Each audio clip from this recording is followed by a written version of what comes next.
Hey class, this is Mr. Schmidt with our YouTube recap of the Monday and Tuesday, the March 8th and 9th. Now that we're on 90-minute block scheduling, this will probably be one of our last YouTube recaps, as I won't have time to do a recap of every 90-minute section. So please make sure going forward that you have the correct time and you're on time to all videos or in-person classes.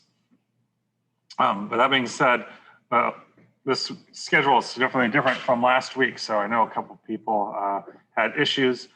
So let's take a look at what we're doing here. I started class, by the way, talking about the last test. You can go onto the modules and see the answers to that. You can also go into your graded assignments, and you will see the rubric for each question. And if you have questions about your specific test, we can always talk on Wednesdays or at the end of any class. All right, so we have these two different things we have to work on kind of simultaneously or weave in and out of.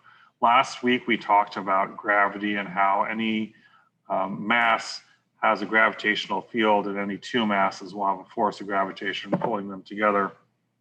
And there's all sorts of interesting side effects that happen in black holes and so on as well. But it also tends to pull things into different directions. So my warm-up question is, why do movies often show spaceships slowly spinning? So this might be like 2001 Space Odyssey, or it might be Star Trek, or some other science fiction shows that try to start with some solid science before they go into the fiction part. We normally show like a big bicycle wheel spinning fairly slowly. And the answer to this is, if you're on Earth and you have a bucket of water and you spin it around very fast, the water wants to keep going at a constant speed in a straight line. But your bucket and your arm is causing it to turn. And the bucket feels that force pushing against it feels the tendency to want to go forward, and it feels the bucket itself pushing it back down, which feels like a force of gravity. Okay, so it's a centripetal force happening. So what you get is a constant force always outward. Which would, if you have the right radius and the right spin rate, would approximate 9.8 meters per second squared. So it would allow people to continue to live with some forces, and their muscles and bones would still be healthy based on that. All right, so that spinning process can be seen in a number of ways on Earth. Okay, one of them is if we take masses and we have masses out with a greater radius, as those masses come in towards the center of the axle, the angular momentum is conserved, and so you'll see a different spin rate. So these are all things we're going to be talking about over the next couple of weeks, is how does spinning affect different things? What does the turning motion have on forces? Okay, so we're going to start with some basics here. And what we're going to see is that everything we learned in the linear world with one-dimensional motion and two-dimensional motion, all of that can be applied to circular motion and angular motion. Okay, so here we see that the angle is simply the distance divided by the radius. Okay, in this case, it's the circumference. Okay, and here the angular velocity is equal to the linear velocity divided by radius. Okay, it also has to do with frequency, which we'll get into later. Right now, we're just worried about our angle, our angular velocity, and our angular acceleration. Okay, so from there, we see what should look like very familiar topics. Okay, so our angular velocity is our change in our angle over our change in time.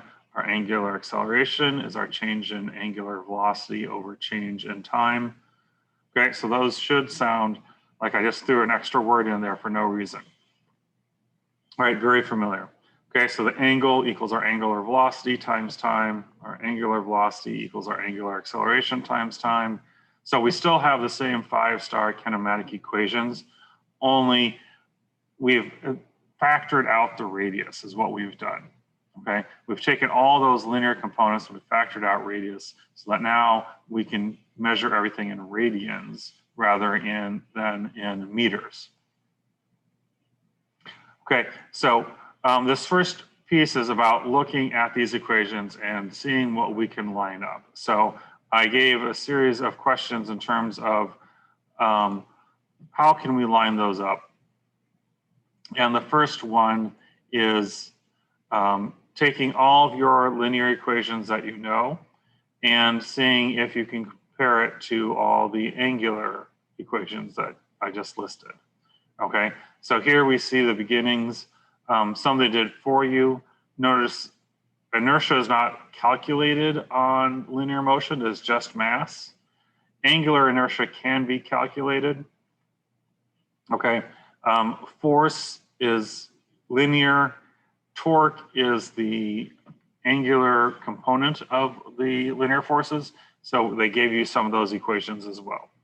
Okay, and super helpful link here. So the idea is to get your notebook out or something like that and have all these equations in one place. And so that link is a huge document, but it is super useful. First of all, it has that straight conversion. How do I go from linear to angular? Okay, that's just a factor of the radius. Okay, and then I mentioned that the inertia, mass doesn't have an equation, it just exists, but inertia will be a factor of its radius. Well, what happens if it's not a point or a solid object? Then we have all sorts of different equations on how things rotate at different rates because of different moments of inertia in rotating motion, okay?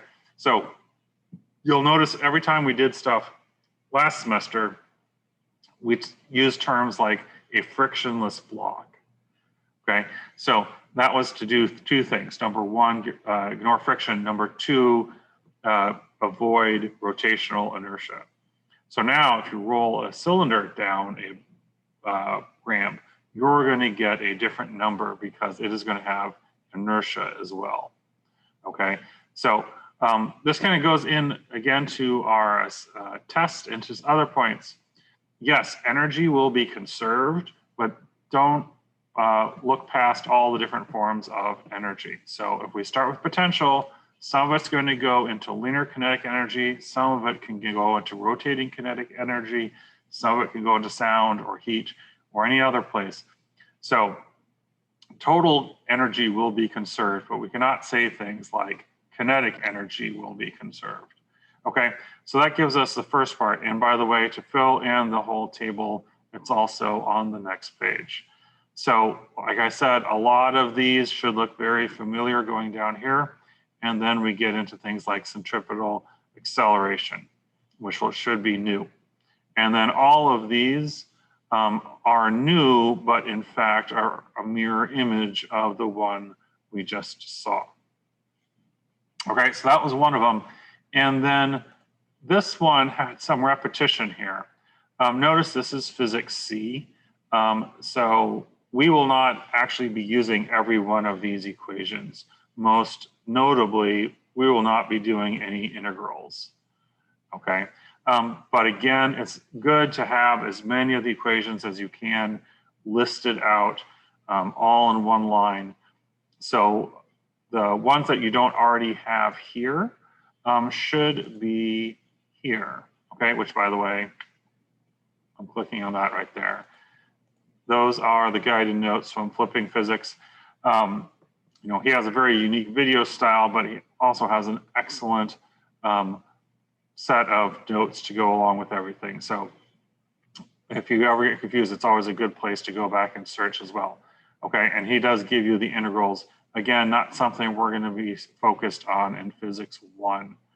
Okay, so hopefully from there we have the two parallel sets of equations. So in theory, we have not really added much more complexity.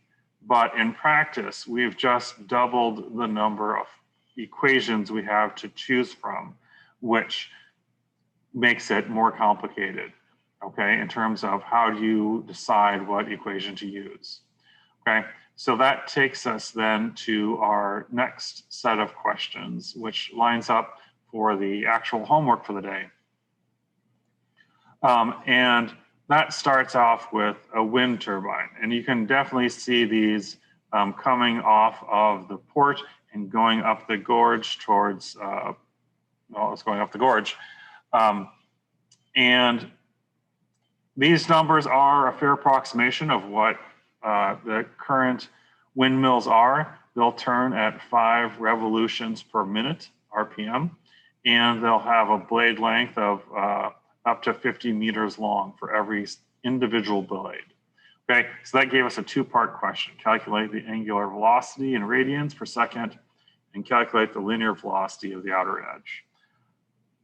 All right, so pause this and solve it, and then I'll switch over to the screen and we can, I'll show you the answer.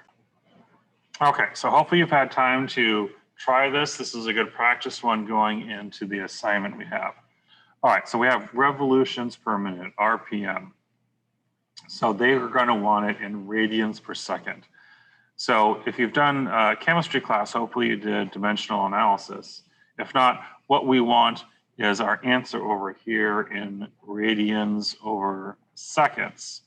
So what we are going to do is we're going to multiply by conversion factors, by 2 different numbers that are equivalent to each other, which means if they're equivalent to each other, in essence, you're multiplying by 1, okay? So 1 revolution is equivalent to pi radians, okay?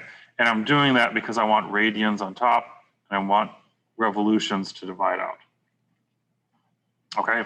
And similarly, I want the minutes to cancel and I want seconds to be on the bottom here.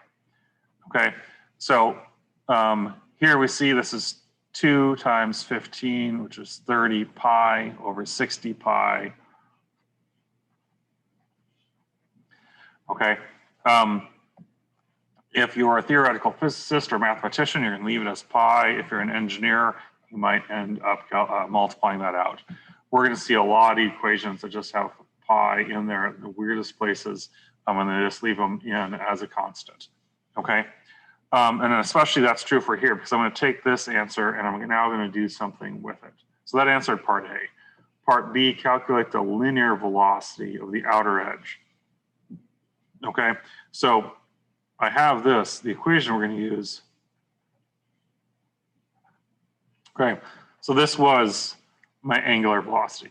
So now I take my angular velocity and multiply by the radius, and that will give me my linear velocity. So we have 1/2 pi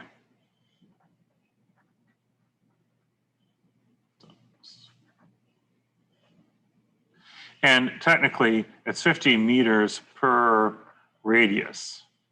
Okay, that's what we're talking about here, which is why this works so well. So we get 1/2 of 50.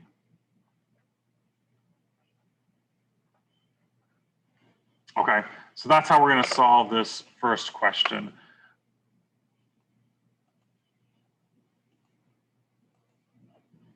All right, so now that we have this, we can think about how do we apply this to other situations, okay? So there are a lot of things that rotate in your environment, whether it's a computer fan or if you have an old hard drive or an old disk drive, those all spin. Car wheels spin. All sorts of different things spin. Our generators all spin. So they're all going to follow that same equations we just saw a moment ago. Okay.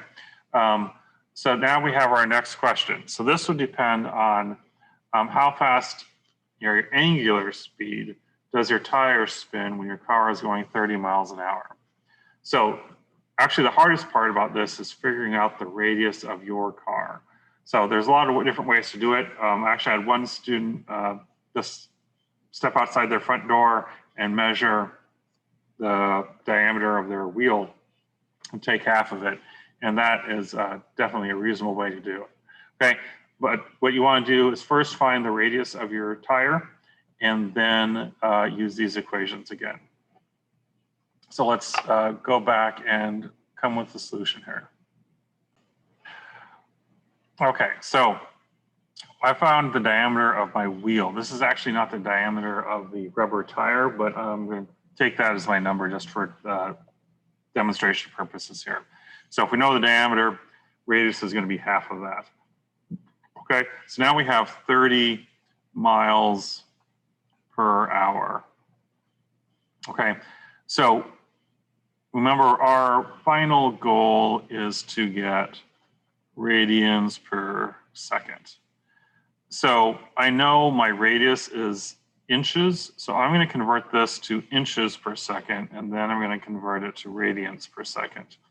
Okay, so 1 mile, and I had to look this up, and I always have to look it up because it's not the metric system. 63360 inches. Okay, which talk about an inconvenient conversion factor there. All right, so that gets us to our inches, and then our 1 hour. There's 60 minutes in an hour and 60 seconds in a minute, so that is going to be 3,600 seconds. Okay, so from there, we do our calculations of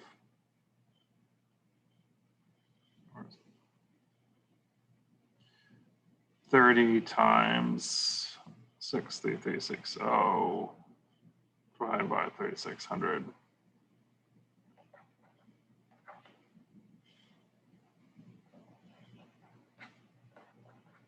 All right, so that gets us our inches per second. All right, and then we take our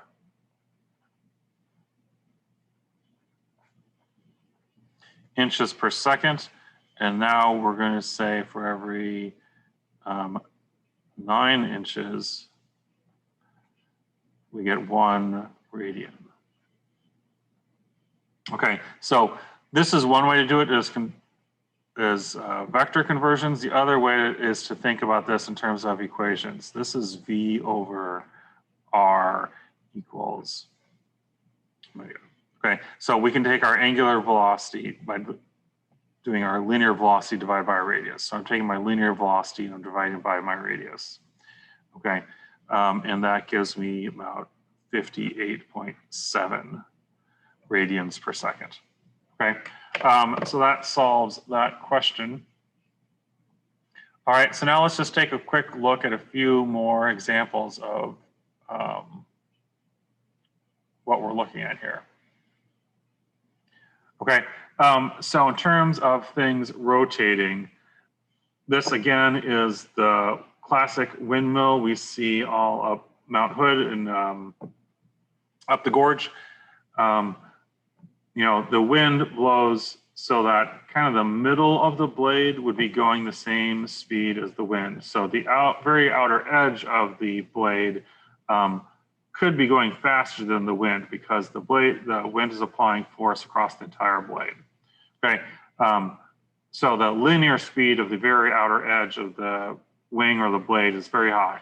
Okay, but the entire blade is moving at the same rotational speed, which is why we want to figure this out, because that rotational speed is what gets fed into the axle or the shaft here, and that's going to get geared down and fed into a generator. Okay, so I'm hoping at the end of the year we'll have time to talk about electricity and generators. It's not on the AP exam, so we're going to kind of tuck it in after the exam. Okay. But the whole point is we have all these spinning mechanisms that happen, so we can figure out the rotational rate for all these pieces and how much energy is being fed into the generator. And then, you know, and mechanical engineers can work on the rotational side.